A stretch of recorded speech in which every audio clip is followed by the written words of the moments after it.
Welcome back to the Orbital News, bringing you the latest news from around the world. The South China Sea is a vital artery for global trade, connecting the economies of Asia, Europe, and the Americas.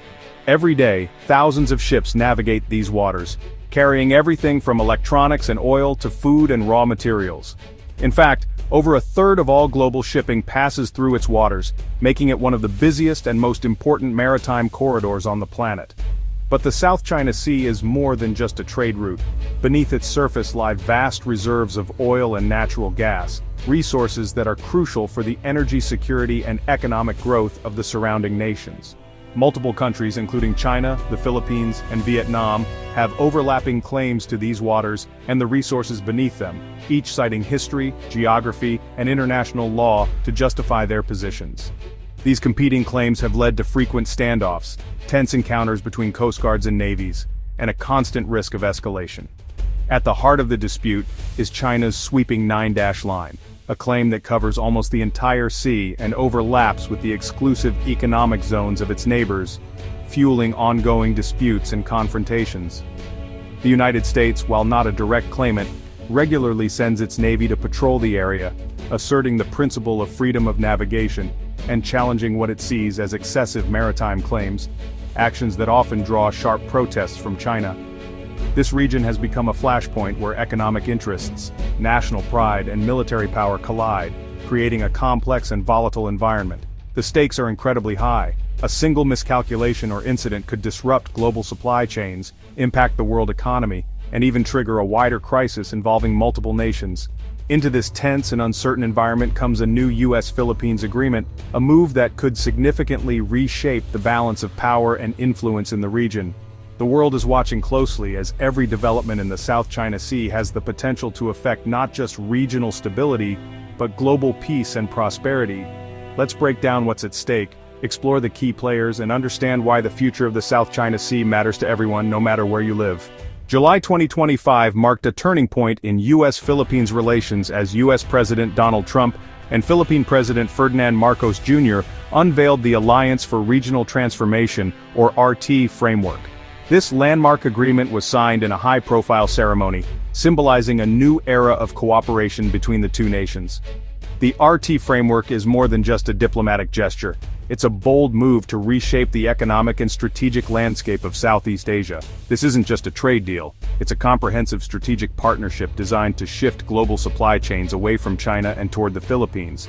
The agreement aims to make the Philippines a central hub for manufacturing and logistics in the region, reducing dependence on Chinese factories and ports. To attract American companies, the Philippines is offering generous tax holidays of up to 17 years, a move that has already drawn interest from tech giants like Intel and other major US firms. These incentives are expected to create thousands of new jobs and boost the local economy, especially in the technology and electronics sectors. However, the deal comes with significant trade-offs. The US will impose a 19% tariff on Philippine exports, making it harder for Filipino products to compete in the American market. Meanwhile, American goods will enter the Philippines tariff-free, giving US companies a major advantage in the local marketplace. The agreement also guarantees US farmers fixed quotas for soy, wheat, and chicken exports to the Philippines. This provision is expected to put significant pressure on Filipino agriculture, as local farmers will have to compete with large-scale American producers who benefit from advanced technology and government subsidies. In exchange, the Philippines gains increased foreign investment and enhanced security cooperation with the US, including joint military exercises and intelligence sharing. But these benefits come at the cost of exposing Filipino farmers and small exporters to tough competition, raising concerns about the long-term impact on rural communities and local industries. The agreement was hammered out after months of tense negotiations, with both sides making difficult trade-offs and facing intense scrutiny from their domestic audiences. Behind closed doors, negotiators debated everything from tariff rates to labor standards, seeking a balance between economic growth and national interests. For the US, the ART framework is about securing a new manufacturing hub and a reliable partner in Asia, ensuring supply chain resilience in an increasingly uncertain world. It's a strategic move to counter China's dominance in the region and to strengthen American influence in Southeast Asia.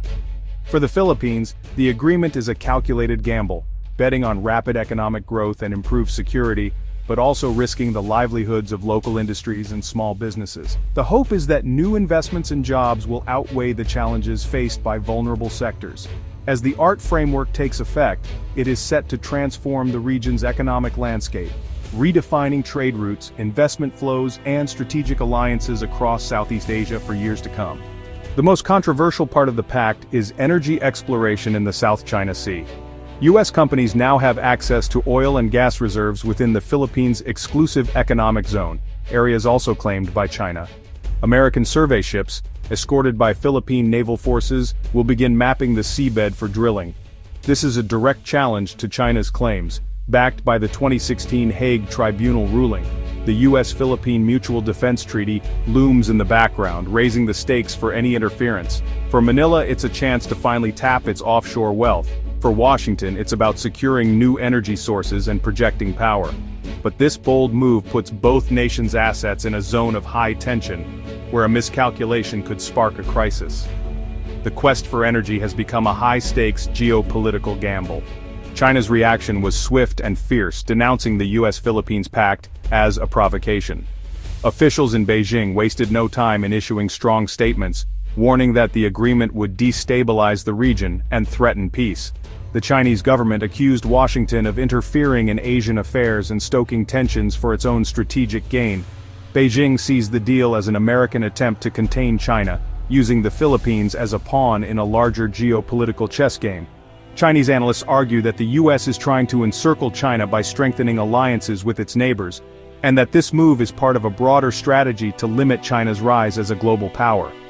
The expanded U.S. military presence near the South China Sea and Taiwan alarms Chinese officials, who warn of increased risk of conflict.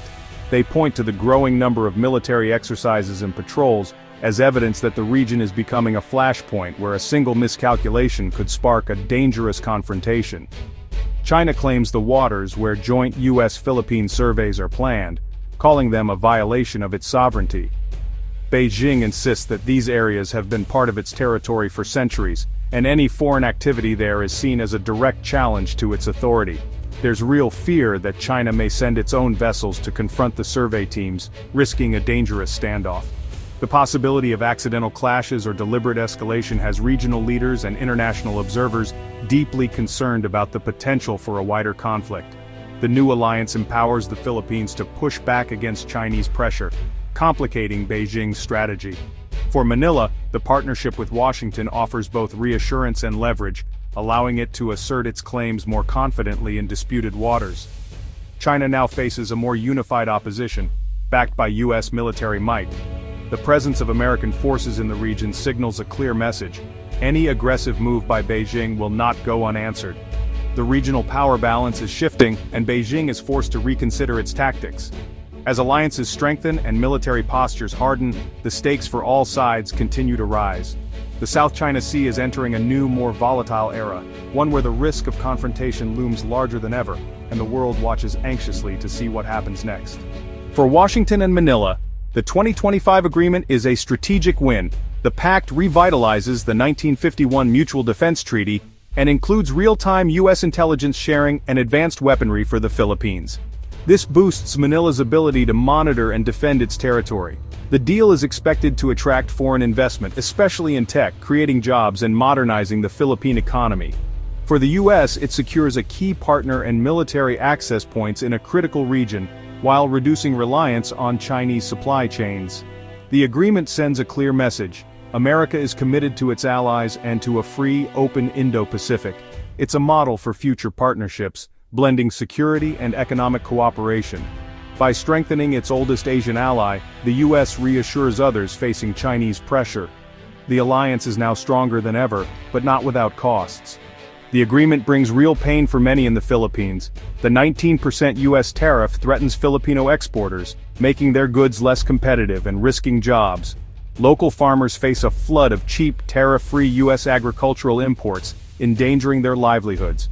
Critics warn the deal could devastate rural communities and deepen inequality.